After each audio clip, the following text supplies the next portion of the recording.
You know ID in the town all day. ID in the SEA. You know ID in the town all day. ID in the SEA. Hello and welcome to a special episode of the Fabulous Pelton Cast, sponsored by our friends at Pagliacci Pizza. I'm your co-host, Kevin Pelton. And I'm Tristan Carcino. And I think, really quick, sorry to cut you off, before we get into anything, I do want to acknowledge how silly it feels to talk about football in light of the recent events in Minneapolis, the 2 murders that have happened there, and the countless people throughout the country who have been detained and sent to detention centers, not just the people in Minneapolis, but the country as a whole. How silly it feels overall to talk about football. But I do think there's a value in getting together as communities, as we did at Lumen Field today. You know, like people from all different parts of Seattle and the country got together there. And I also think football is a little bit less of the like raw patriotism sport than maybe it once was. And I do think the decisions for like the halftime show and the other performer at this upcoming Super Bowl are, considering the types of artists that could be playing it, a little bit defiant for the NFL. I mean, the president is protesting the Super Bowl, right? And has said that he's not attending the Super Bowl. So I have to, in the smallest amount that anybody could be commended, note that. And then secondly, Sean McVay, retire, bitch! You know, the Pelton Cast contains multitudes, and I think that particular sequence sort of illustrated those multitudes. Yeah, I mean, it certainly is hard to feel, you know, the joy that the full joy that we should about the Seattle Seahawks going to the Super Bowl by beating the rival Los Angeles Rams in the NFC Championship game, because of the terrifying scenes that continue to be on display from Minneapolis. And, you know, the fact that this is happening, you know, to Americans in an American city, it's shocking and horrendous. But that is not our podcast today. We are talking about the Seahawks and the Rams, and you were there. We have not talked about this game whatsoever. What was it like? It was great. What do you think it was like? I mean, there's not a Rams fan in the house. You know, the atmosphere, the vibes were good from the very, very start. This really felt like one of those moments where it's like, we're kind of back. I said that last week against the Niners, but this was fully all the way back. And it's a beautiful thing to look around and just being like, everybody here, what's the number? 67,000, something like that.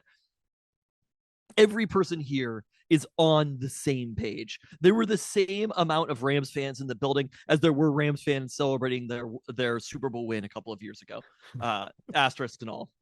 And it was funny, like, I mean, the Seahawks led for, I guess I'll say, most of this game, right? Oh, it was about 52 minutes, I believe. I did not put that in my notes, but I looked at it. It was funny, the moments when you could feel people being loose and then tight. I mean, certainly on the Discord, you know, the emotional listener, Sean Kramer, was not the only one of us being emotional. The most emotional, but not the only one. And I think the 2 most important plays, as far as people being like, we might be going to the Super Bowl, were 2 of the best touchdowns of the game, right? It is the first pass, the touchdown at the very end of the first half, to Jackson Smith and Jigba, after the Rams kind of got him on one, where you're like, they scored that touchdown to Kyren Williams, and you're like, well, yep, okay. You know, like, it was one of those moments where you're just like, yep, they got us. They had a couple of those. In fact, maybe they had a lot of those in this game. Sometimes they just beat the Seahawks, right? But there's some moments where you're like, got us on that one. There was a Kyren Williams second specifically, and 10 it was like run. They dialed something up here. Yeah, there was a Kyren Williams like 2nd and 10 run where I was like, oh, got us on that one. Did not see that coming. And from my vantage point, I'm like watching the play that Kyren Williams scores the receiving touchdown on, and I see him leaking out of the backfield, and I'm like, somebody surely is there. Nope. And it's just like, that's a touchdown. But then to have schemed JSN so wide open, or to have at least had JSN so wide open there, and get that touchdown before the half, absolutely massive. And then after the muffed punt that the Rams had in the 3rd quarter, basically the sandwich drives, right, in that middle third of the game, the touchdown to Bobo was really like, the fans, it got so loose in the building as it was a 2-score game. And I'm not saying it didn't get tight again later, but it got real tight. Those were the moments where it was like people let themselves breathe for a second. And I think you kind of have to come back to the muffed punt and ask yourself, how many special teams coordinators do the Rams need to fire? Because I didn't make that joke on social media because I was concerned that too many people were going to make that joke on social media, but I didn't actually see anyone do it. So I'm glad that we have gotten it in here. The Seahawks, like, ultimately, this is what a complete football team looks like. The Rams are what an incomplete football team looks like. And the Seahawks did it in all 3 facets of the game. They had a chance to get another one. No, they did it in 2 of the 3 facets of the game. They did it in 2 of the 3. How about this? For the season, they've done it in all 3 facets of the game. First off, how dare you also, as we say that, because the most important play of this game did not happen on offense still. I mean, yes and no. If I told you that the Seahawks were going to score 31 points, what chances would you have given the Rams of driving for the go-ahead touchdown late in the 4th quarter? I thought you were going to say winning, and I was going to say they didn't win, so I would have been right. But no. If I understand what you're saying. Right. So I don't think that this was the defense's best day. Although you're right. Yes, the Devin Witherspoon making back-to-back plays to stop that drive ultimately did allow the Seahawks to win the game. And I love that it was him, right? He's my favorite defender, right? He's my favorite defender since Richard Sherman. And Nicky Manwari, he climbed up the list and played a good game today. I felt like Nicky Manwari. An awesome game. I don't know if I wanted to use this stat because it is quite triggering, but let me pull this up here. From Jack Andrade on Twitter, or Andrade, I don't know. Nicky Manwari, the first rookie with 3 passes defense in a conference championship game or Super Bowl since Malcolm Butler in Super Bowl 49. That's fine. No, we're healing. The ghosts are gone, right? We're healing all wounds this year. I don't think the ghosts are gone yet, but the ghosts in 2 weeks may be exorcised. Same for Sam Darnold also. The ghosts are gone. But this is what a complete football team looks like. And the Rams, ultimately, like, their special teams could have lost it even more, right? Because they muffed 2 punts in this game.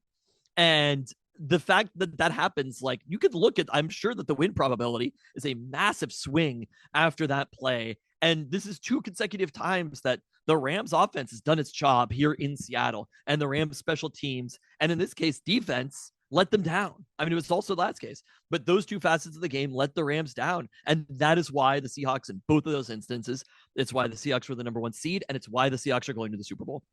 It's funny because in many ways, this game was the reverse of the regular season meetings, and specifically the first meeting that the Seahawks lost in LA, where, as we've talked about ad nauseum, like, the Seahawks outgained the Rams, ultimately in that game, and the difference was turnovers. In this game, the Rams averaged 8.3 yards per play. A shocking number to see. I will say, a success rate I'd be fascinated by, because RBSDM.com is down.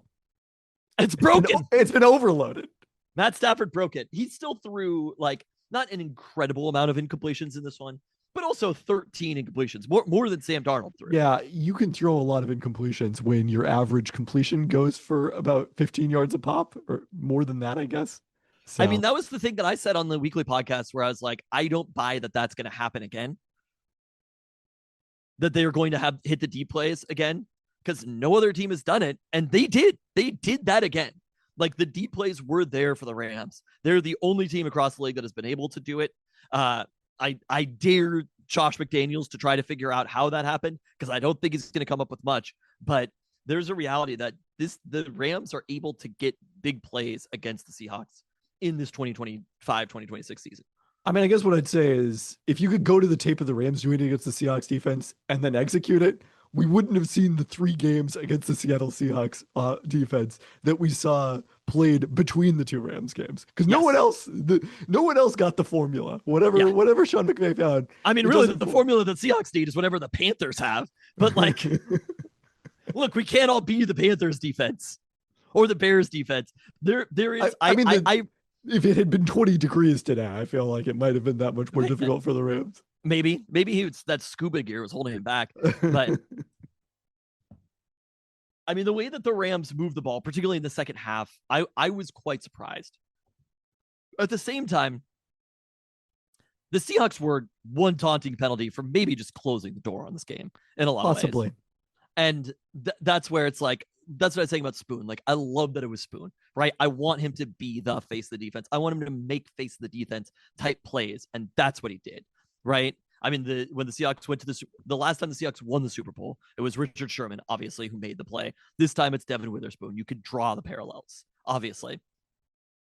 And to make not one, but two consecutive plays to ultimately win the Seahawks this game. We didn't know it at the time necessarily. And then on the flip side, Jackson Smith and Jigba with a big catch and a monster game for him that he had, where we were talking about how his usage was down a little bit. That's gone. That is out the window, right? We have gunslinger Darnold back, and we have offensive player of the year Jackson Smith and Jigba back in this game, who goes for 10 for 153 and has pretty much a ceiling catch in it, like a game-winning catch for this. That draft that John Schneider fucking nailed, right, has the Seahawks in the Super Bowl today. Absolutely. Yeah, I mean, and what I was reflecting on sort of during that game is like, you know, there are some situations where it comes as a surprise. You know, Sam Darnold having the game that he did, the season that he has, like that comes as a surprise to us. But JSN, like, I'll say to some. I mean, I guess you're saying all takes Tristan, the October takes Tristan? No, I was excited about Sam Darnold too. Were you expecting him to have a better outduel Stafford with Stafford throwing for 374 yards? Well, if you knew what I was expecting from Stafford, then the answer would be yes. Anyways, let's see. What was the date of the first round of the NFL? This is like Stafford's Ichiro season, right? This is season, you know?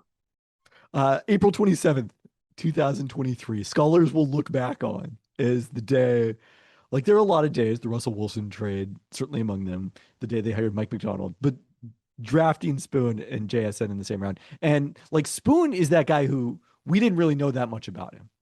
And we've just kind of enjoyed learning about him as he has been with the Seahawks. But JSN is one of those guys. We invested so much mental energy and so much hope in the Seattle Seahawks being able to draft him. And then he's out there. The league fucked up on this one.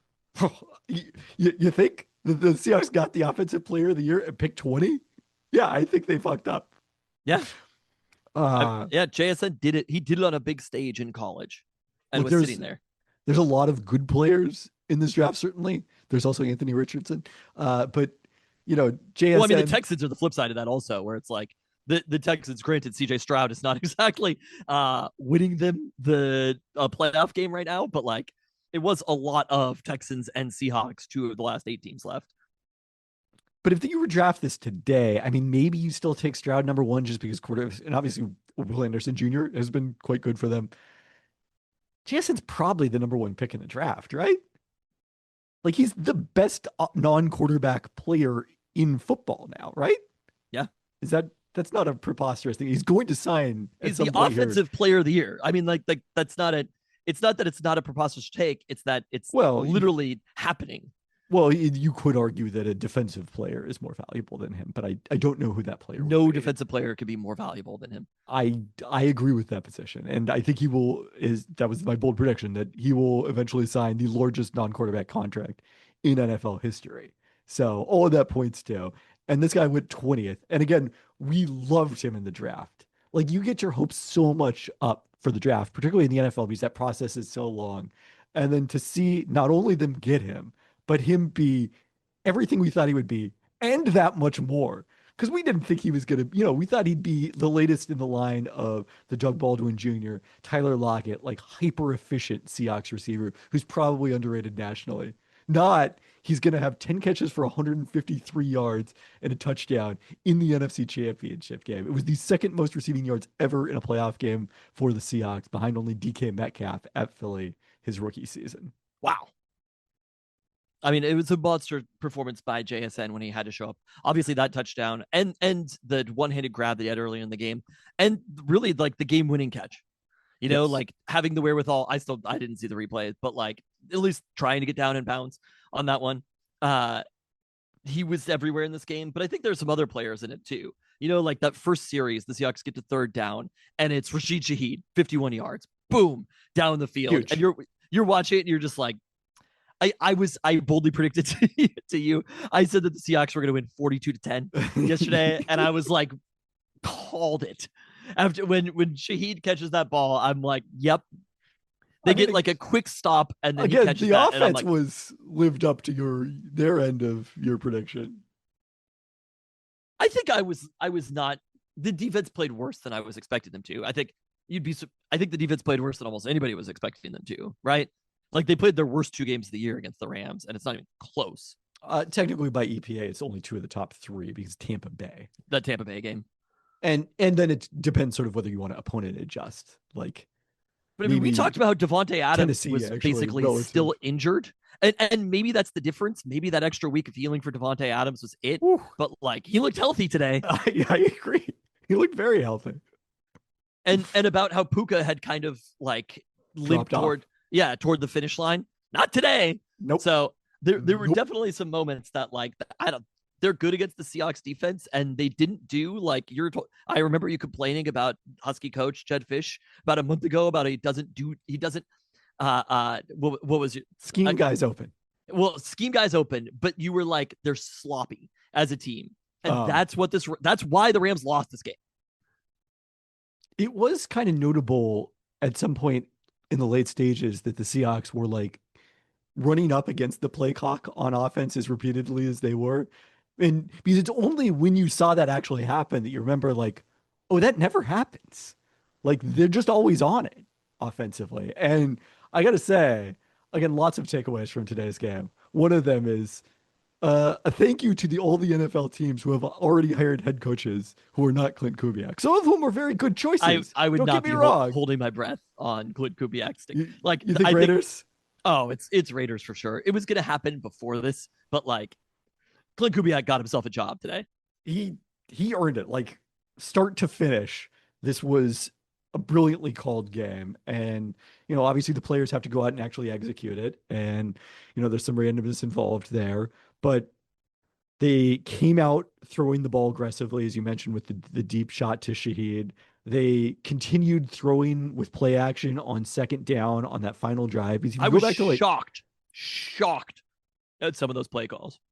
If you go back to the start of the year, like the biggest issue the team had at that point, back before the biggest issue became their slow starts, which, not a problem in the playoffs, weird, is that like they had a struggle closing out games because of the fact that they weren't running the ball effectively. And they didn't really run the ball that effectively today. Ken Walker III had an awesome first drive and was amazing out of the backfield. But they were probably not going to run their way to first downs there. And Kubiak was appropriately aggressive and trusted Sam Darnold. On the drive that they scored the field goal on. That was where he had like first down, screen pass. And I will say you're undervaluing, yes, running the ball, but Ken Walker's 4 catches for 49 yards. I said that. Okay. Coming out of the backfield. Yeah. Yes. It's no criticism of also running backs don't matter. Although might have and George Holani, some nice catches out of the backfield, might have missed him a tiny bit. Zach Charbonnet, a tiny bit in short yardage. But yeah, I mean, the Rams just did a really Holani nice job. had the ball that he dropped where it was like, it was a punt, right? It was one of the worst drops of the game. But like, I think this is what you show when you see a team and a coach that is, we talk about this now where it's like, we don't know what kind of head coach Clint Kubiak is going to be, but I think we do know what kind of head coach Mike Macdonald is going to be. And we've seen it because in his second year, it's not just that the defense is playing well. That's part of it, right? But it's that the entire team is playing well. And that's the difference between being a very good position coach and being a head coach. And it's something that it's hard to know before somebody is in that position. Ben Johnson seems the same, right? And we were excited about Mike Macdonald when they hired him, but it wasn't, I don't think we expected this to be as good. And it's nice that Sean McVay is a good offensive coach. Maybe he'd be better as an offensive coordinator, if we're being honest. Find somebody who can like coach an entire team because that's not their skill with the Rams. And there's a reality. The Rams have historically often been very good defensively. The special teams, I don't know if it's ever been a particular strength for them. There's a reality that it kind of came down to this. Like the game came down to a huge turnover, which was funny that people were like, oh, the turnover is Seattle. Sam Darnold's going to do that forever. Maybe one play where I was like, ooh, maybe you shouldn't have thrown that one, Sam. Yeah, the one kind of in traffic. Yes, he threw it in between 3 defenders, and I was like, that's how you throw picks, Sam. I was like, the oblique, if his oblique was healthy, you would have made the throw. It didn't affect him on the other 25 passes, but Here's the thing. It was like last week where there was the one pass where it was like, what happened there? Here's the thing. The Seahawks in the regular season did not have any consecutive games all season long where they did not have turnovers. Now, since the Rams game, they have not turned it over 3 consecutive games, both playoff games, and then the game at San Francisco. I guess since the Carolina game, I should say. They've gone 3 consecutive games without turnovers. They only had, up until that point, 3 of their first 16 games of the season. They did not have turnovers. So this, whether it's luck, whether it's regression to the mean in terms of they were turning the ball over more frequently than they probably should have, whether it's better decision making, a combination of all 3 of those most likely, like at the right time, they are doing what they need to do offensively. You're going to have to find a new narrative on Sam Darnold, folks. It is different. Switch the game up because Sam Darnold is a different quarterback now, and that's the Sam Darnold we saw earlier. Also, we have to look at this and say the Rams, like all those yards that they gained, right? They're still 1 for 8 on third down. That's the other area where this game was won. When you look at how did the Seahawks get outgained by 2 yards per play, which is, it's probably like 1.5, 1.6 if you take out their final 3 offensive plays where the Rams were able to just pack the line of scrimmage, and then the Rams getting some kind of garbage yards on their last 2 plays of the game. But how do you lose with that massive yards per play advantage? It's the turnover battle, number 1, but it's also, as you said, 1 of 8 on third down for the Rams. They only picked up 1 of those in a fourth. Seahawks went 7 of 13 on third downs, and Sam was cooking on a lot of those. And that's also where, in addition to JSN, Cooper Kupp really showed up against his former team on third down, including the touchdown. So, yeah. No, it was a great game across the board. And I think the other piece that I had was basically, I talked about how the Seahawks just have different avenues to win this game. Yep. Right? The Seahawks could have won an offensive game. They definitely could have won a defensive game. They did win an offensive game. Yeah, they won an offensive game. They could have won a defensive game. They won a game because their special teams was better. They also won a game despite the fact, which we haven't talked about, the unsportsmanlike conduct that was called, or the taunting penalty that was called on Riq Woolen. Right, that leads to, and this is another play that if you want to look at basically like the yards to yards per play, that leads to a 35-yard touchdown on the very, very next play against Riq. I mean, look, there were missed calls on, that was not a missed call. That was an accurate call. That was a mistake by Riq Woolen. An accurate call is a little bit of like, I guess I don't know what that means necessarily, but like realistically, taunting is still a subjective penalty, is it not? He dared them to call the penalty. He asked for the penalty is what happened. Sure. I'm not necessarily saying it was a bad call. It was a bad decision by Riq Woolen. And ultimately, the person who should be the happiest with the outcome of this game is Riq Woolen. Undoubtedly. Overall. And I do actually think that, we'll see how the Super Bowl goes. I do think it a little bit changes the radius of Riq Woolen's future in Seattle, but who cares, right? They're in the process of going to go win a Super Bowl right now. But it took still for them, like I said, that avenue of getting that taunting into the touchdown, which is a massive swing in the game. Yeah, I mean, we don't have the specific win probability, but it was considerable. So if the Seahawks are off the field there with an 11-point lead, we're talking about and the way that their offense had been moving, they're sandwiched between 2 touchdowns. Obviously, one of them was only 1 play, but they've been moving the ball fairly well. You mentioned they're averaging 6.8 yards per carry or per play. The chances of them scoring on that are probably fairly high. And even if it's a 14-point game, all of a sudden the Rams are just working to catch up. And so that play, and then going right at Riq Woolen on the very play after it. I mean, the other piece of this, you've talked about the special teams in terms of the muffed punt, but to me, the other factor is, and the muffed punt was part of this, the Seahawks' average drive start was 10 yards further from their own end zone than the Rams.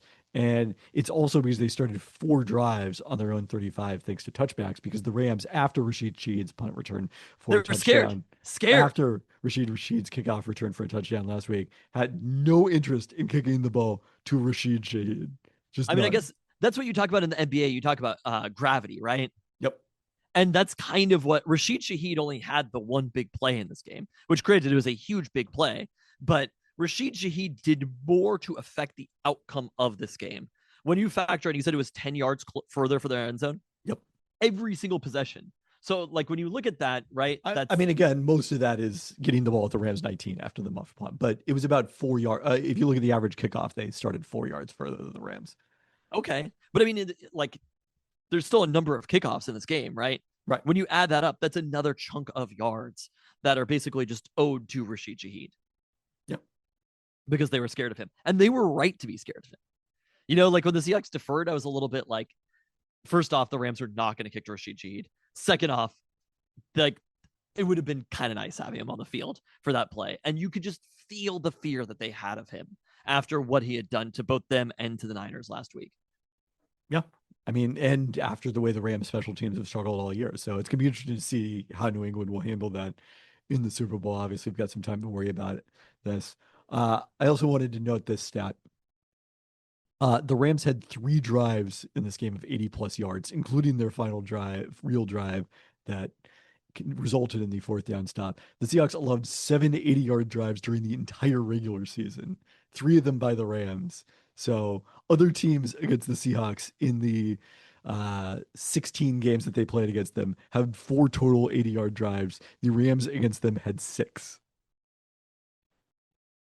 It's really a testament to how different these Rams Seahawks games are than all of the rest of the season for the Seahawks defense.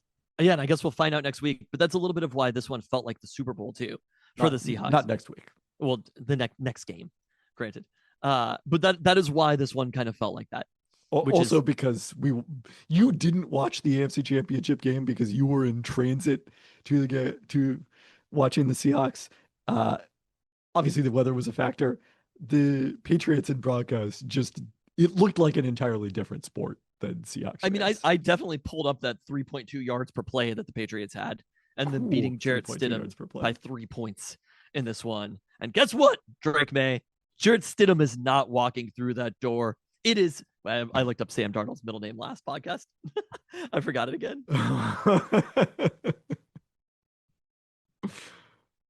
Sam Richard. It is Samuel Richard Darnold walking through that door, who becomes, I believe, the first USC quarterback to ever start in a Super Bowl. That is the stat. The greatest quarterback in USC history is what I meant to say. And the first quarterback from his draft class to start to play in the Super Bowl. Yep. The greatest quarterback from that draft class. Sam Darnold went and won this game. Sam Darnold went out and did Sam Darnold things. I do want to ask you, though, what was your confidence in Sam Darnold doing Sam Darnold things had the Rams scored? Moderate. Because I will tell you, I don't want to say that I saw the darkness, but it's sort of like the game kind of, as the NFL often does. I actually told you this, I think, after week 1, which was in college, a game could be decided in the first quarter, right? Pete Carroll famously told us about this. In the NFL, games don't really get decided, especially in this modern NFL with where the kickoffs start, right? Like, games do not get decided until the 4th quarter. And all of a sudden, the game kind of came at us very quickly. Yeah, because that drive, just time kept ticking off the clock. The Rams kept converting, kept completing passes and running. And a similar thing happened in the 2nd quarter where all of a sudden we went from like 8 minutes left in the quarter to 2 minutes, like 3 minutes or wherever it was I guess it was 2 minutes when the Seahawks got the ball back after the Rams scored. And it had happened like that. And same thing happened in the 4th quarter where, all of a sudden it felt like the Seahawks might have the final drive of the game, which I suppose effectively they did. They basically had the final drive of the game. And I think that's why you have to come back to the plays that Devin Witherspoon made. I mean, what I was thinking about during that stretch was something that you talked a lot about, maybe leading up to, but certainly coming out of the NFC Championship game against the 49ers, which is that, like, the most appropriate scenario was that the defense was going to be on the field with a chance to win or lose the game. And we saw a lot of the darkness when Colin Kaepernick was marching the Niners offense up the field in that one, until we had the majestic play that was the tip. And, this is not nearly as iconic as the tip for a variety of reasons, most notably that didn't actually end the game. But this is sort of the equivalent of that in terms of the Seahawks defense, this MOB replacing the LOB era making the play that they needed to win the game down And the that stretch. like really the most important play that of the season for the Seahawks happened against Kanata Mumpfield. Is that who's targeted? That's I saw that on he the had two first one. targets. The second one, I believe, was to Terrence Ferguson.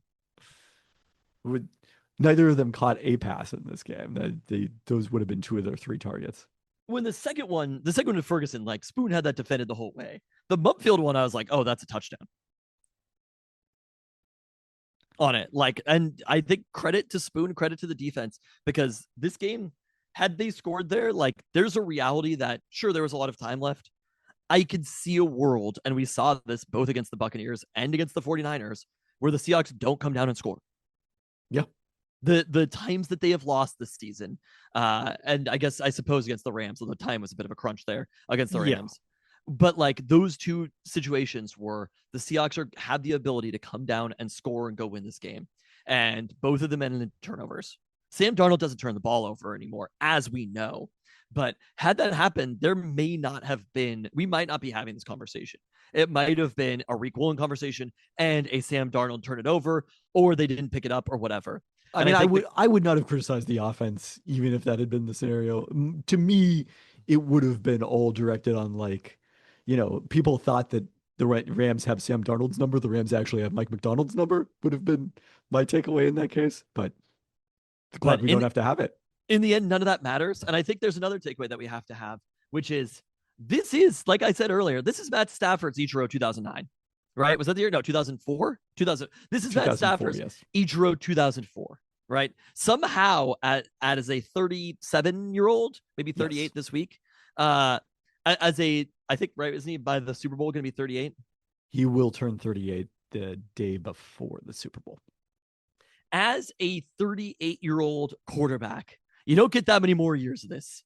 And I said it last week about the 49ers, but Mike McDonald has effectively ended the run of both the 49ers under Kyle Shanahan and the Rams under Sean McVay in this playoff. And somehow, despite him only being his second season, will end the run of the Patriots under Mike Vrabel and Drake May. I think the schedule might end that run on its own, though. Okay. Playing a first place schedule next year, including your Seattle Seahawks in week 1, I think, as boldly predicted. But I mean, they don't necessarily do that matchup in week 1. I know. But it's going to be a key matchup. The Seahawks did play the Broncos in the 2014 regular season, and it was not the season opener, you'll recall.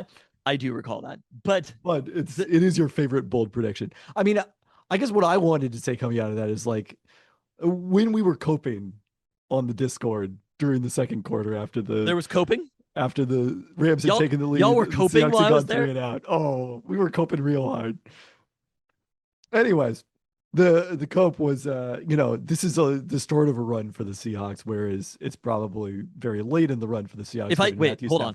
If I can quote the dark side here, as you know, this dark side defense, I find your lack of faith disturbing. Oh, that's very fair. I only said that I don't think the Seahawks are going to be able to sack Stafford ever. They sacked him for 9 yards. I literally do not remember this play. I gotta say, I see it in the box score. No, you don't remember it? He fumbled on the play. First off, it was a 3rd and 10. He fumbled it, made a field goal, 4th and 19.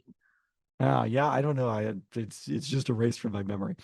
It seems implausible to me that the Seahawks could ever sack him. So, anyways, but my actual point was like, look, we don't know how long this is going to last. You've got to take advantage of these opportunities. And that's why it means so much that they did this. Like, I don't, maybe it is the end of the Rams run here. I'm not willing to shut that book. Maybe it's the end of the Niners run. I think that's a little more plausible, but someone else is going to rise up, and it's important that the Seahawks take advantage of the opportunity. And they have now gone to the Super Bowl for the 3rd time in the past. So you were doing this as like a from the Rams podcast perspective thing? Is that what you're talking about? No, I'm just saying. Like, I mean, I get it if you have a 38-year-old quarterback and a coach whose offensive scheme has been figured out by everybody except for the Seahawks somehow. Runs end quickly. But what we're talking about here in Seattle, Washington is a dynasty. And a quarterback in Sam Darnold who's exceedingly young, right? I don't know if he's 28 years old. He's 28 years old for entering Sam his Darnold. Prime. Entering his prime, Sam Darnold. he's going to get a lot more expensive real soon. JSN is going to get a lot more expensive real soon. That is fine. Boone is going to get a lot more expensive real soon. Reek Woolen, despite today, is going to get a lot more expensive real soon. Ken Walker the We'll third. find out what team he's on. Maybe he'll be on the Panthers. A lot more expensive real soon. So, like, these opportunities, these windows are fleeting. Let's take advantage. I mean, if you would have told us in, I don't know, even early in the calendar 2005, that the Seahawks would go to the Super Bowl 4 times in the next 22 years, like, it would have been impossible to imagine. I was talking about this with my editor, who lives in the Seattle area, and whose husband is a diehard Seattle sports fan early in the week. Like, there's so much like trauma that is built up in Seattle sports fans from, in my case, the 90s and the early 2000s. And I think about like your children and how they're probably just not going to have any of it, because the Seattle teams are just good now. Are you trying to say all who gain power are afraid to lose it here? Because I do not agree with that. And for me, through strength, I gain power. Through power, I gain victory. Through victory, my chains are broken. And that is what is happening with this Seahawks team. It's so nice. Like you're choosing savor the moment, but understand that this is going to happen forever. I feel like you're choosing the wrong Star Wars property to quote this weekend. There's about the dark side defense. I understand. That, right? Yes, I get that. I'm just saying.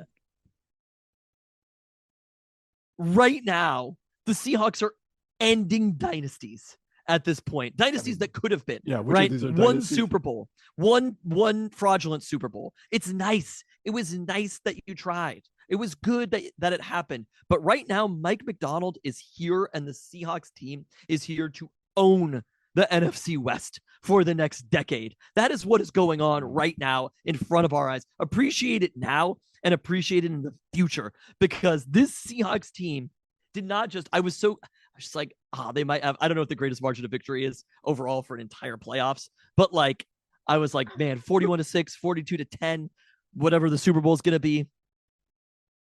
It's going to be large. 43-8. But yeah, I mean, we'll see. I mark me down for 100% win probability in the Super Bowl right now. Had they lost this game, you're not going to be able to go into the computer and find any numbers that make the Patriots good.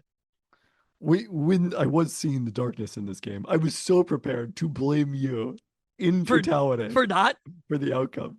I told you, through strength I gain power. Okay. They won this game, and there's a reality that people were like, I saw a person be like, oh, the Rams lost by 3, by 3, by 7, by 5. These bitches lost 5 games. Get out of here. They don't win games. That's the problem with the Rams. They lost 5 of them in the regular season. They're not that good. I mean, they're extraordinarily good. They had the misfortune of playing against the Seattle Seahawks 3 times. Oh, did they lose 5 games to the Seattle Seahawks? They only lost a third of their games to the Seahawks. They lost some of those to the Falcons and the Panthers. This team sucks because Sean McVay sucks as a coach. Okay. I'm telling you, Mike Macdonald in year 2. Do you remember when this happened, when Sean McVay did the same thing to Pete Carroll? Yeah. It goes fast. It goes fast, even if you're under 40 as a head coach.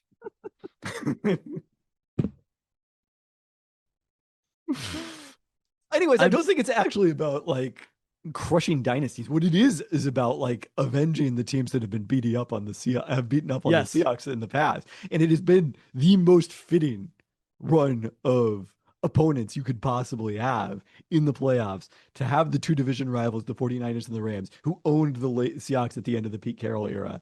And now to have it be the Patriots, to finally get a Super Bowl against the Patriots played to its conclusion. Yes. Instead of canceled. No, we can acknowledge the last one now. After this one.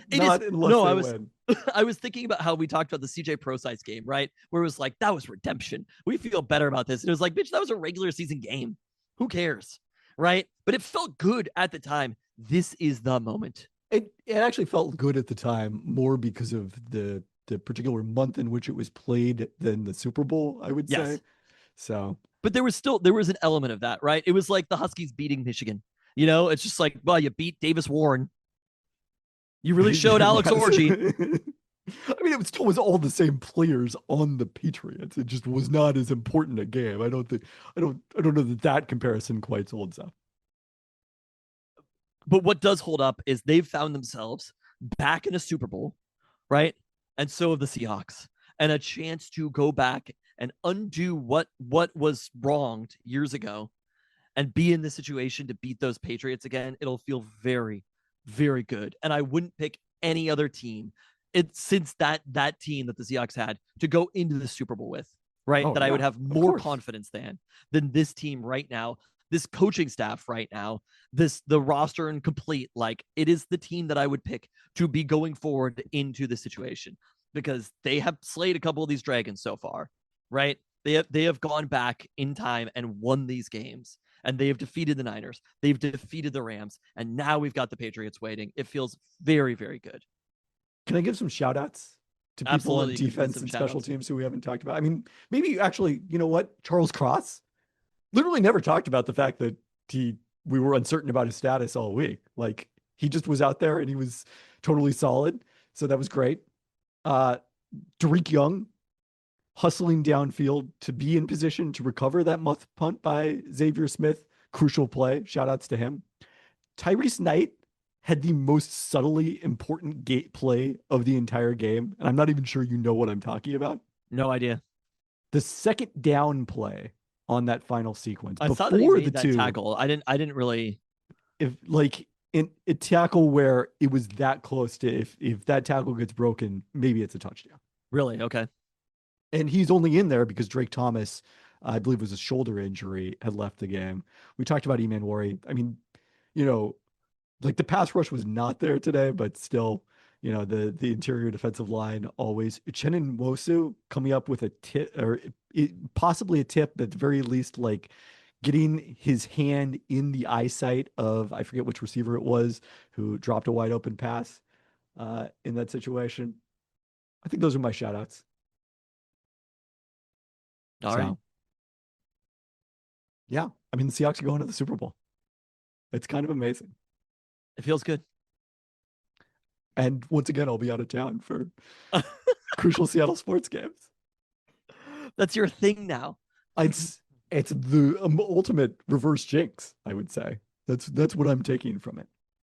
And also, we sort of shouted out Bobo, but like the touchdown catch to have the season that Jake Bobo had, and then get that touchdown was freaking huge. And not just the touchdown catch, but the immediate like celebratory spike afterwards, as if like Jake Bobo was scoring touchdowns all the time. And then George Holani coming in a situation that he probably didn't need to be in, and having that incomplete pat or that drop early, but then just like coming back and making plays after that. I thought Holani played a pretty solid game overall. And the game that Clint called, I like I said, I don't know if I've ever been like a Clint guy necessarily, but when he had his dudes ready to play today, and there were so many times where it's just like the offense is cooking right now. I also want to channel you and shout out Sean McVay for not challenging the spot on the Cooper Cup third down conversion. I don't think they would have won it. It's very difficult to win a challenge of a spot, but there was literally no downside. Like, Tom Brady is breaking down on the broadcast. I didn't get it. No, what was the situation? You have no idea what was happening. I know that there was a completion, but like, why Sean McVay didn't throw the flag? Tom Brady is breaking down like, oh, okay, well, he wouldn't want to challenge because then he'd lose a timeout. They called a timeout. He called timeout. What happened was he called timeout immediately and then tried to be like, hey, but I can challenge too, right? And no, that's not how it works, Sean McVay. You got to challenge first, not timeout, then challenge. It's not the NBA where you get to call timeout and then go like this. Oh, my God. A pretty critical, again, not that it probably would have made a difference. It was probably a first down and a catch. I mean, yeah, they almost never, it was definitely a catch. That is not even an argument. It was probably a first down and they almost never overturned those. But again, there was no downside to it from a process standpoint. A pretty huge whiff there from Sean McVay.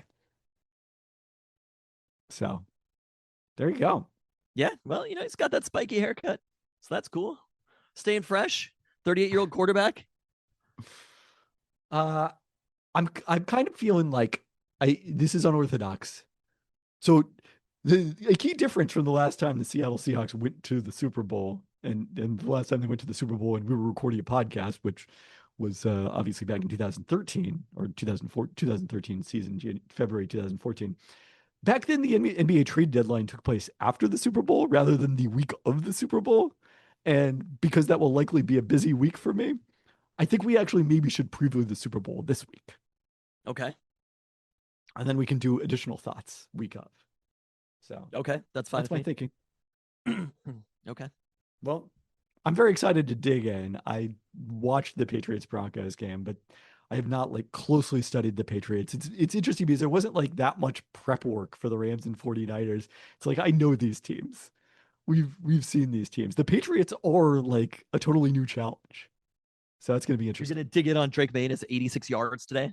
Okay. It was really snowy. I don't know if you saw. In the second half, it wasn't snowing early, was it? It was not, no. And he definitely had been out past, I think, about 3-1 in the first half, at least 2 By Jarrett Stidham. Yes. So, but it should be fun. The Seahawks is back in the Super Bowl. Amazing. On that note, Matthew Stafford, retire, bitch! the most plausible of these ones actually coming true. Thanks for listening. Thanks.